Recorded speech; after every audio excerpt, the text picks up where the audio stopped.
Maka istri yang soleha membuat suami betah di rumah. Itu real. Tidak usah baca kitab kiri kanan. Real itu. Itu kesimpulannya semua kitab. Bismillahirrahmanirrahim. Kata Nabi, perempuan paling gampang masuk surga. Cuma yang membuat dia gampang masuk neraka dua hal. Satu, dia tidak pandai menjaga lisannya. Gosip. Ini kalau kumpul begini, jangan pikir bebas gosip. Enggak. Itu kalau datang itu temannya dilihat sama-sama Dharma Persatuan, dia liatin tuh Pak. Dari atas kepala sampai ujung kaki. Dia ada gosip tapi mukanya sinis. Dia ada gosip tapi sinis tuh lihat orang.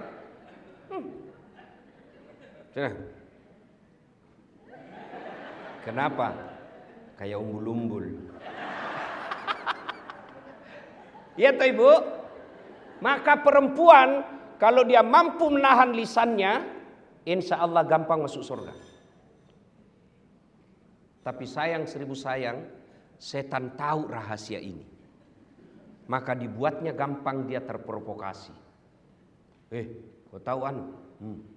Katanya, oh iya. Padahal dia tidak tahu itu. Cepat sekali. Iya betul. Padahal dia tidak tahu. Suka ikut campur yang bukan urusannya. Nah biasanya kalau perempuan orang suka ikut campur, takdirnya semasa hidupnya seperti tauge. Ibu-ibu tahu tauge? Ibu tahu tauge? Coba lihat tauge. Suka ikut campur kan? Iya toh? Gado-gado ada. Pecel ada. Soto Betawi ada. Nah, apa lagi? Tahu isi ada. Karena tauge selalu ikut campur, maka Allah takdirkan tidak ada yang lurus.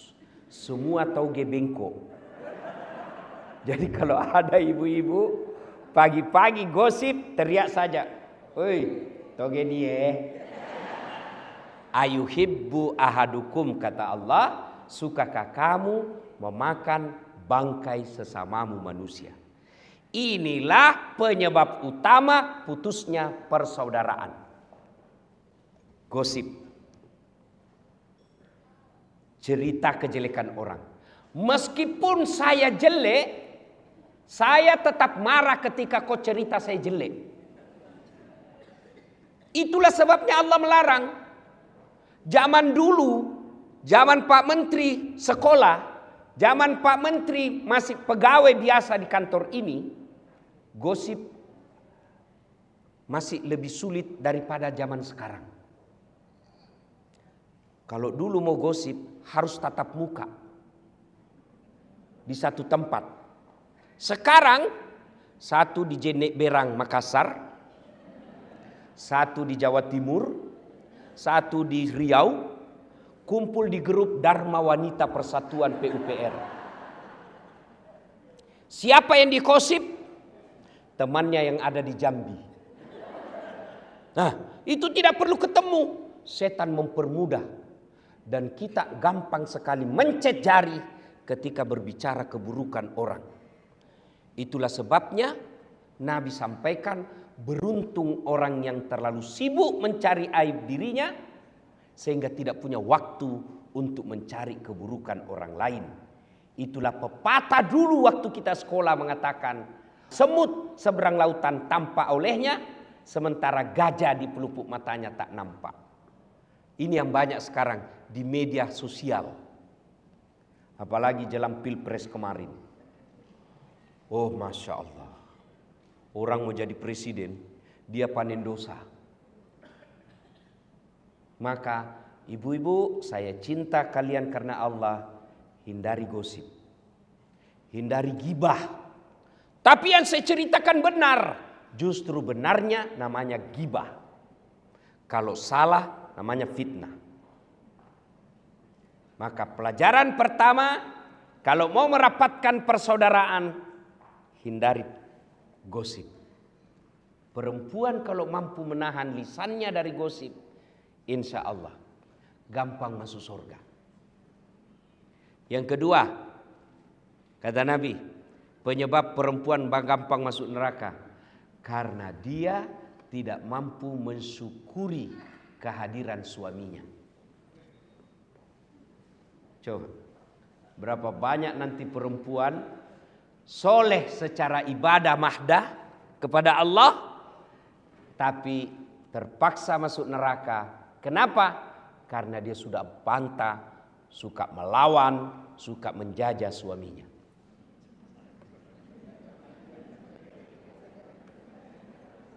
Ibu? Ya? Halo Ibu? Mau gampang masuk surga? Mau Ibu? Mau? Kata Nabi, minta ridha suami. Bagaimana cara minta ridha suami? Yang praktikum, yang langsung bisa dipraktekkan. Satu, kalau suami mau berangkat, jangan lupa usap dadanya, minta ridhanya. Saya agak belok sedikit dari halal bihalal, karena tiap tahun kita halal bihalal. Tapi menasehati istri, ini jarang di sini. Ibu, jelas ya? Mau dapat ridhanya suami, suamimu setiap mau pergi, jangan pernah dia tinggalkan rumah tanpa ibu antar sampai ke mobil. Itu real. Tapi kadangkala perempuan modern, suaminya pergi tanpa dilihat sama sekali. Itu awal ibu jauh dari ridha Allah. Antar, pegang tasnya, masuk ke mobil. Itu istri saya Pak Menteri. Meskipun Ibu Kartika juga demikian, ya. Meskipun saya selisih 26 tahun, Pak Menteri tadi bilang istri saya itu ustaz cerdas. Beliau kadang lebih menasihati saya. Memang istri begitu. Daripada ibu jaga HP suami, tapi kan kita tidak berkhianat. Ya, tidak berkhianat. Jadi gimana caranya? Istri saya kalau saya mau keluar, itu ransel saya dipikul. Ya, saya bilang karena ransel saya itu ya setiap kemana-mana agak berat. Karena banyak barang elektronik di dalam. Untuk saya mengajar. Bawa. Dia bilang, jangan. Nggak usah sayang, biar saya bawa. Kata istri saya, beratnya ransel ini tidak seberat beban Ustadz cari nafkah untuk kami.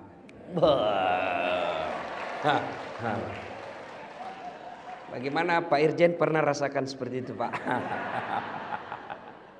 Coba kalau ibu setiap hari begitu. Biar perempuan mana yang goda suami, dia tidak akan tergoda. Kenapa? Ada bidadari di rumahnya. Begitu saya naik mobil Bu, tidak pernah istri saya tutup mobil sebelum dia cium tangan saya. 3 kali. Sudah cukup tidak? Dicium lagi nih. Cium lagi ini, satu lagi. Ini lagi kiri. Ini agak lama.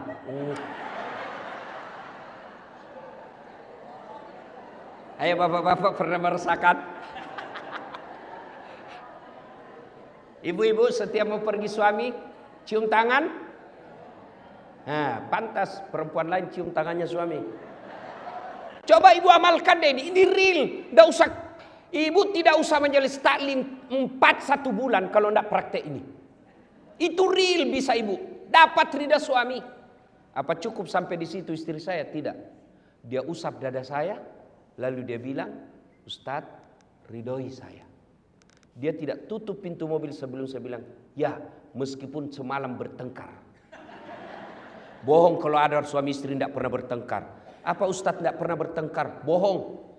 Bohong kalau ada katakan Ustadz tidak ada masalah rumah tangganya. Bohong. Saya aja ada masalah Ibu. Apalagi setelah saya viral kemana-mana. Banyak masalah saya Pak Menteri. Apa masalah saya? Banyak janda curhat.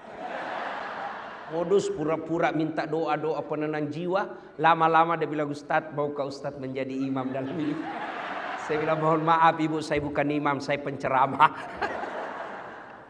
Jelas ya ibu, real. Yang kedua, ibu sebagai istri pejabat ataupun bukan pejabat, ketika suami pergi, bantu suami cari nafkah. Bagaimana bantu suami cari nafkah? Ibu tidak usah dagang kiri kanan keluar rumah, nanti difitnah orang. Real bukan pekerjaan yang mendatangkan rezeki. Kalau pekerjaan yang mendatangkan rezeki, semua orang yang sama pekerjaan tupoksinya mestinya sama uangnya. Tapi menurut keyakinan kita orang Islam, yang mendatangkan rezeki al-waqi'ah, kemudian duha, kemudian sedekah dan silaturahmi. Jadi ibu kalau mau bantu suami cari nafkah, sholat duha. Suami pergi, anak sudah pergi sekolah, jam 8, ibu ambil wudhu, sholat duha 2 rakaat. Ada waktu, tambah 4. Masih cukup, 6. Masih luang, 8 rakaat. Bagaimana caranya? Sama sholat sunnah yang biasa, cuma bedanya niat. Tahajud niatnya tahajud, waktunya malam hari. Sholat duha niatnya duha, waktunya pagi hari. Jangan juga ibu sholat duha malam hari. Saya sudah sholat duha Ustaz, tadi malam, aduh. Malam hari dia sholat duha. Sholat duha pagi hari. Sudah sholat duha, ibu minta doa. Ya Allah, Engkau yang ngatur rezeki suami saya di PUPR. Kalau rezekinya masih di atas langit, turunkan. Itu orang doa minta rezeki, Allah dipaksa loh bu. Kalau di atas langit, turunkan. Kalau dalam tanah, munculkan. Kalau masih sedikit, cukupkan. Kalau masih jauh, dekatkan. Itu doa minta rezeki. Dan yang paling penting berkahkan. Sudah itu ibu ambil HP. Telepon, bang, gimana kabar? Alhamdulillah baru tiba di kantor. Ya bang, jangan menghalalkan segala cara. Baru saja saya doakan dalam sholat duhaku. Insya Allah Allah akan bukakan rezekimu. Salam sayang selalu dari istrimu di rumah. Itu langsung dikasih lihat itu semua temannya di kantor. Ini istri saya. Ibu pernah WhatsApp begitu? Real, cari ridha Allah, bantu suami cari nafkah, sholat duha. Kalau ini ibu lakukan, insya Allah suami tidak akan macam-macam. Cuma yang kadang-kala masuk WhatsApp, bang, jangan lupa singgah beli gas. Bang, jangan lupa singgah beli ikan. Salah, tidak. Tapi sertakan juga mengingatkan suami untuk ibadah. Itu istri yang soleha. Masuk waktu sholat. Bang, sudah duhur ini bang. Sudah sholat enggak? Belum. Sudahlah tinggalkan dulu pekerjaan. Itu pekerjaan bisa dikerja. Sholat tidak bisa kau tunda. Ayo sholat. Itulah istri yang dapat ridha dari suaminya. Kemudian pulang suami. Semestinya istri yang soleha kata Nabi. Pulang suaminya menyenangkan hati ketika dipandang wajahnya. Tanyalah bapak-bapak, senang enggak mandang ibu ketika di rumah? Bagaimana istri yang soleha? Menyenangkan hati dipandang suaminya. Jadi kalau ibu tahu suami pulang pukul 5 petang, sudah kira-kira 15 menit sebelum pukul 5 ibu dandan. Warna apa dia senang suami? Dia senang warna coklat. Pakai warna coklat. Tapi saya tidak senang. Ibu mengalah karena menyenangkan suami, itu ridha Allah. Kalau perlu pakai baju renang.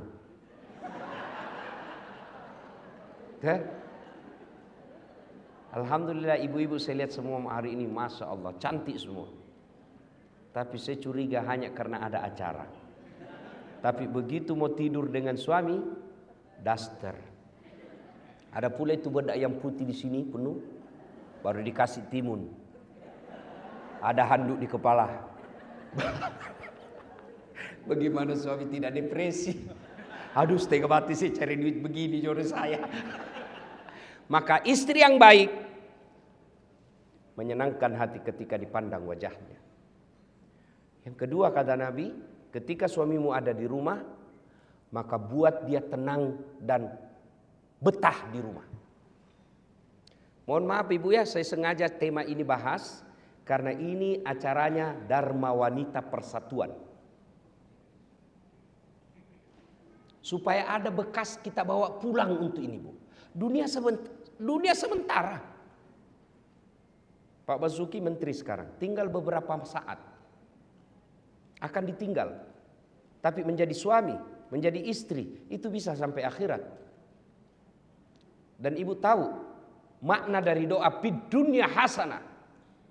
Kebahagiaan di dunia, keselamatan di dunia menurut para ahli tafsir menafsirkan ayat ini yang disebut kebahagiaan di dunia punya istri yang soleha. Bapak bisa bayangkan bagaimana kalau istri kita intimidasi. Mana bisa kita tenang? Baru kita sampai 10 menit di telepon. Di mana kau? Di mana kau? Di kantor. Bohong. Coba lihat video call. Mana bisa kita tenang, Pak? Saya yakin Ibu Menteri, Pak Menteri, Pak Basuki bisa hebat seperti sekarang karena punya istri Ibu Kartika. Mana bisa kita jago kalau diteror sama istri? Coba, saya mau ceramah di sini, 10 menit sebelum saya tampil, istri saya mamanya cek WhatsApp. Pulang kau cepat. Mana bisa lagi saya tenang? Kenapa kau suruh pulang? Anakmu kesetrum. Itulah tugas istri. Maka kalau mau punya penghasilan suamimu baik, buat hatinya tenang. Kenapa? Karena penghasilan suamimu akan kembali ke istri. Dan jangan buat suamimu memilih pilihan yang tidak bisa dipilih. Mana? Karena ada perempuan itu kadang ngomong, ibumu terus, ibumu terus. Pilih ibumu atau saya istrimu. Mana bisa kita pilih? Itu yang orang Bugis bilang, ajak musuri lakimu to sikuna. Jangan kau suruh suamimu gigit sikunya. Ayo, ibu gigit siku. Yang bisa saya kasih umroh 10 kali. Coba gigit itu sikumu. Mana bisa? Itulah yang disebut jangan posisikan suamimu pada pilihan yang tidak bisa dipilih. Pilih kok, mamakmu atau saya istrimu. Itu pilihan beleng-beleng gitu. Ibu, kan ada itu biasa istri ngomong begitu. Bu, yang suka ngomong begini. Ibu, tolong jawab ibu. Siapa yang mengandung suami ibu? Mamanya. Siapa yang melahirkan? Ibunya. Siapa yang membesarkannya? Siapa yang mendidiknya? Sekarang siapa yang terima gajinya? Nah, jawab ini bu, jawab. Istrinya. Maka pantas ketika Nabi sampaikan, ridha Allah ada pada ridha suamimu. Maka istri yang soleha membuat suami betah di rumah. Itu real. Tidak usah baca kitab kiri kanan. Real itu. Itu kesimpulannya semua kitab.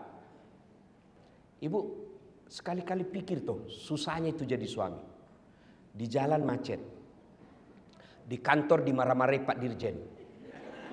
Dimaki-maki, memang kau goblok. Selalu siap salah Pak. Masuk warung kopi dikejar tagihan. Ya kan? Sampai di rumah dimaki-maki lagi sama istri. Memang kau goblok, kenapa kau tidak lawan? Mau dilawan dan dia dirjen. Sampai di masjid lagi dengar khotbah, neraka lagi dicerita, kau dibakar, dilipat, diguling. Mana enak jadi suami kita? Sampai di rumah dimaki-maki lagi, hilang kita punya harga diri. Dan itu perempuan salah satu kelebihannya ahli sejarah. Gak pernah dilupa kesalahan kita, Pak. Sudah 5 tahun yang lalu ada kesalahannya, dijelaskan kesalahannya, dia berusaha menjawab kesalahannya itu, belok, nyambung lagi 5 tahun yang lalu. Itulah perempuan ahli sejarah. Maka istri saya berkata, karena kami perempuan ahli sejarah, tolong kau suami jangan bikin sejarah. Top. Ya, nah ibu-ibu yang saya muliakan, muliakan suami. Kadang-kala kita sakit, kadang-kala kita cemburu. Tapi jangan sakit dan cemburu itu yang baru beberapa saat melupakan kebaikan suami yang sudah puluhan tahun. Kalau ini yang kita lakukan disebut innallaha yuhibbul muhsinin. Allah mencintai orang-orang yang bukan saja memaafkan suaminya, tapi juga membalas dengan kebaikan. Itu esensi dari halal bihalal. Memaafkan, bukan sekedar memaafkan, tapi juga dia berbuat baik kepada orang yang menyakitinya. Ibu bapak saudara-saudara sekalian, suatu kali Nabi lagi duduk-duduk dalam masjid. Tiba-tiba Nabi bersabda, sebentar lagi akan muncul penghuni surga. Datang dan semua orang melihat, apa kelebihannya ini orang? Kalau dilihat dia masyarakat tidak terkenal, ibadahnya juga tidak istimewa. Lalu Abdullah penasaran, dia mau tahu apa amalnya ini sehingga Nabi jamin masuk surga. Maka dia datanglah ke rumahnya dan berkata, "Assalamualaikum Tuan." "Waalaikumsalam. Bolehkah saya menginap di rumahmu?" "Oke, nginap." Abdullah malam bangun sholat tahajud. Yang dijamin masuk surga yang punya rumah, dia cuma tidur. Pagi hari Abdullah bin Umar sholat duha, ini cuma duduk. Sore hari Abdullah tadarus, ini orang cuma lihat-lihatin. Hari 2, 3 begitu. Abdullah kemudian berkata dalam hati, sepertinya lebih banyak amalku dari ini orang. Dan dia berterus terang, "Tuan, saya mau tahu apa keamalanmu sehingga Nabi jamin kau masuk surga." Dan itu 3 kali Nabi ucapkan. Kata dia, "Tidak ada, kau lihat amalmu lebih banyak dari saya. Kau sholat malam, saya tidur." Lalu Abdullah berkata, "Baiklah kalau begitu saya pamit pulang." Belum jauh dipanggil, "Abdullah, ta'al sini dulu. Apa gerangan?" "Ada yang saya lupa." "Apa itu?" "Saya setiap malam sebelum saya tidur, saya berdoa kepada Allah, ya Allah, ampuni orang yang menyakitiku dan bersalah kepadaku hari ini, karena aku telah memaafkan mereka sebelum saya tidur." Lalu Abdullah berkata, "Allahu Akbar, itulah yang membuatmu gampang masuk surga." Ternyata orang yang ibadahnya sederhana tapi tidak punya sifat pendendam jauh lebih gampang masuk surga. Orang yang banyak ibadahnya tapi dendam dia bawa sampai mati. Inilah makna halal bihalal, memaafkan. Nah, sekarang bagaimana cara kalau sudah terlanjur? Kemarin Pilpres 01, 02, 03. Sekarang tidak ada lagi 01, 02, 03. Sekarang 00. Mari kita tinggalkan semua itu. Namanya pesta demokrasi, pasti ada kalah, pasti ada menang. Dan kalau menang, ya dia punya tanggung jawab menjalankan. Kalau dia kalah, kalau dia bersabar, dia dapat pahala sabar. Nah, sudah, bagaimana cara menyambungkan? Satu yang paling efektif menyambungkan silaturahmi, sedekah. Sedekah. Pak Menteri ada marahi staf. Nah, saya sudah kasih begini masih kau salah juga. Sudah ada topoksimu masih salah juga. Marah. Sudah marah Pak Menteri, katakan, ya sudah, lain kali jangan begitu ya. Ini ada pembeli pulsa. Katanya anak buah, "Mbak, besok marah lagi deh Pak." Itulah hebatnya sedekah. Saya tanya ibu-ibu, senang suami pelit atau dermawan? Senang tetangga pelit atau dermawan? Senang tetangga pelit atau dermawan? Teman pelit atau dermawan? Tidak ada orang suka orang pelit. Bahkan orang pelit sekalipun tidak suka sama orang pelit. Iya toh ibu? Jangan ke rumahnya pelit, padahal dia juga pelit. Maka menyambungkan silaturahmi, sedekah. Tapi jangan salah paham, sedekah tidak selalu duit. Apa sedekahnya Kementerian PUPR? Bangun jembatan. Apa sedekahnya PUPR? Perbaiki irigasi.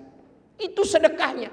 Kalau duit, berapa duit kita? Pasti korupsi kalau ada pegawai negeri banyak uangnya. Tapi sedekahnya kita adalah itu, PU, perumahan rakyat.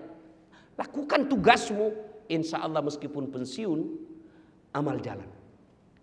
Saya bilang tadi sama Pak Menteri, saya dakwah, ayo sedekah. Orang hanya sedekah secara lisan. Tapi kalau Pak Menteri, ayo bangun jembatan, langsung jadi amal jariah. Kalau saya belum tentu. Maka merugi orang yang punya jabatan dan kuasa tidak memanfaatkan jabatan kuasanya untuk sedekah akhirat. Kata Nabi, siapa yang mau dipanjangkan umurnya, dimurahkan rezekinya, dan tertolak dari bencana, maka hendaklah dia bersilaturahmi. Dan masjid itu bisa diselesaikan pekerjaannya hanya dengan modal silaturahmi dalam pekerjaan Ustadz dan Balai Besar PUPR yang ada di Makassar. Itulah sedekahnya Bapak. Itu sedekah. Ya. Bukan sedekah selalu duit, karena duit kita tidak seberapa. Maka sedekahlah dengan pekerjaan. Jembatan diperbaiki, jangan sudah diresmikan, belum diresmikan sudah rusak. Ibu bapak saudara-saudara sekalian, inilah makna halal bihalal kita. Wa'tasimu bihablillahi jami'an wa la tafarraqu. Berpegang teguhlah kepada tali persaudaraan agama Allah dan janganlah engkau bercerai-berai. Dan di tempat ini saya bahagia sekali sebab meskipun ibu-ibu istri para menteri sudah lewat masa jabatannya, tetap dilibatkan di acara ini. Inilah yang disebut kebersamaan. Mudah-mudahan kebersamaan seperti ini terus kita rawat sampai kita nanti bertemu di akhirat bersama Rasulullah minum di telaga Al-Kautsar. Demikian, lebih dan kurangnya mohon dimaafkan. Usikum wa nafsi bitaqwallah. Assalamualaikum warahmatullahi wabarakatuh.